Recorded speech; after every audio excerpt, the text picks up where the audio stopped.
Use condoms. It's a good idea if you want to be having sex for a long time, because it only takes one time until you have something you're going to have to, if you're being ethical, tell your sexual partners about. So be smart about that. Definitely, once you've had sex with a girl a couple times, you can have her get tested, and then you can go that route, which I think is definitely more fun. But in general, you want to be smart about that. Then just good hygiene, cleanliness, that kind of stuff. And people will say you can't tell. And to an extent you can't, right? Just because a girl looks beautiful doesn't mean she's sexually clean. Absolutely not. But if the girl is way too easy sexually, you may want to, think twice. What I mean by that is, like, I'm a very charismatic guy. Girls get very attracted to me. So if I was just like, every time a girl's attracted to me, I'm like, oh no, she must be a slut, that would be bad. But if a girl's attracted to me before I even did anything, well, now I have pause, right? So if I went and I was amazing for 30 seconds or a minute and she's attracted and the interaction continues smoothly, that's because I have good game.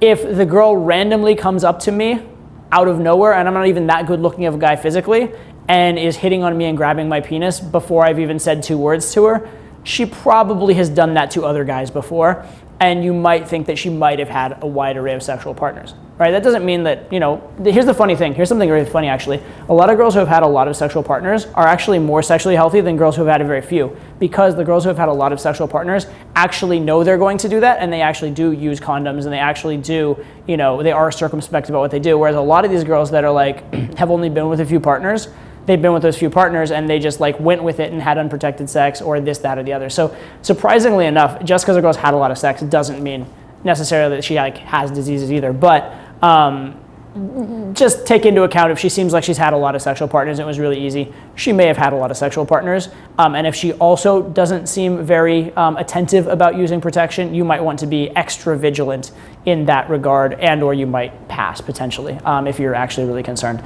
Obviously, beyond that, if a girl looks clearly unhealthy or is showing signs of bad shit, don't sleep with her. I would say that, sexual health is tied to general health, right? So eating a good diet, going to the gym, those kind of things will help, right? If you are healthier, you'll get a better erection. If you are healthier, you'll be able to go longer in bed without running out of breath, right? Nothing is frustrating. This is sad, because I've had periods where I've gotten out of shape because I was working very hard. There's nothing very worse than you're with a girl, you're having sex, and she's about to come, and you're running out of breath. You're like, I hope I can make it physically to the point where she actually gets off. So yeah, being physically in shape helps. Also, being physically in shape will help turn the girl on too, right? There's this line in game. They say the best LMR buster is abs. Right, it's if she likes you already on personality, she gets back to your place, she's unsure, you take your shirt off and you have a six-pack, she's like, okay, I'm sure now. Works for me, right? So general health absolutely matters. And there's a difference. By the way, I will say I'm not an expert on health, as far as, there are people who are more expert on health than me, so with a grain of salt. However, I'll tell you what I do know. So there is a difference between health and aesthetics. Right, you can eat shitty food and be clogging your arteries and be on the way to a heart attack and look amazing because you're eating a good macronutrient ratio and because you're going to the gym. On the other hand, you can be relatively healthy overall because you're eating a good diet and still, have some body fat on you. You don't have to be super low body fat to be a healthy person who's going to live a long life. So there is a difference between the two. And ideally, as a man in dating, you probably want some combination of both, right? The advice I got from my father a long time ago, which I think is a good general way, he said, eat close to nature, right? Eat stuff that grew in the ground, eat stuff that came off an animal, don't eat stuff that's more chemical than legitimate, natural, sort of occurring thing.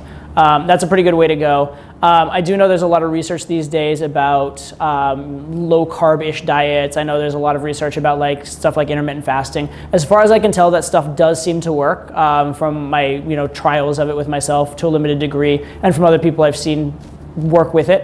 So I would tend to buy into that kind of stuff. But so I think if you eat largely close to nature, largely not tons and tons of carbs, I think you're going to do pretty well diet-wise. Final thing I'll say, it's not technically a direct health thing.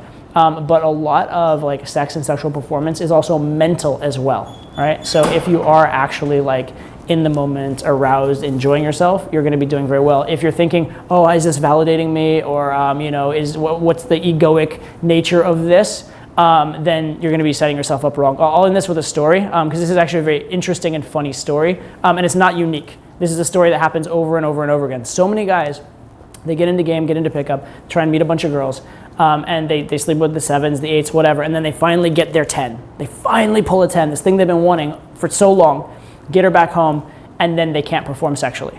And it's so funny that that would happen. But what's happening is with the 7, 8, whatever, they're just viewing this girl as fun, sexy, and they're viewing her as a human being and a sort of a sexual object in a way, a little bit, right? With the 10, they're viewing her as this goddess creature.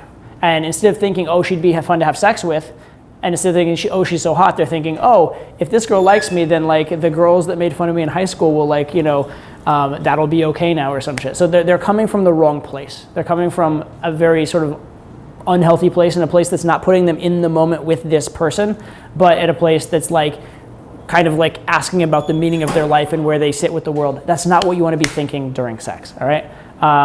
Great phrase to kind of end on. You can think about having sex before having sex, think about having sex after having sex. During sex, you just fuck the shit out of her, all right? Just have the sex at that time. All right, so I hope that answered your question. That's a lot of different all over the place stuff, but hopefully a few of those nuggets are helpful to you. If you want a few of your nuggets answered on this question, check out down below, write your questions in, because from this channel is where I do draw a lot of these questions from. So hopefully I'll be answering your question on the next video. Take care.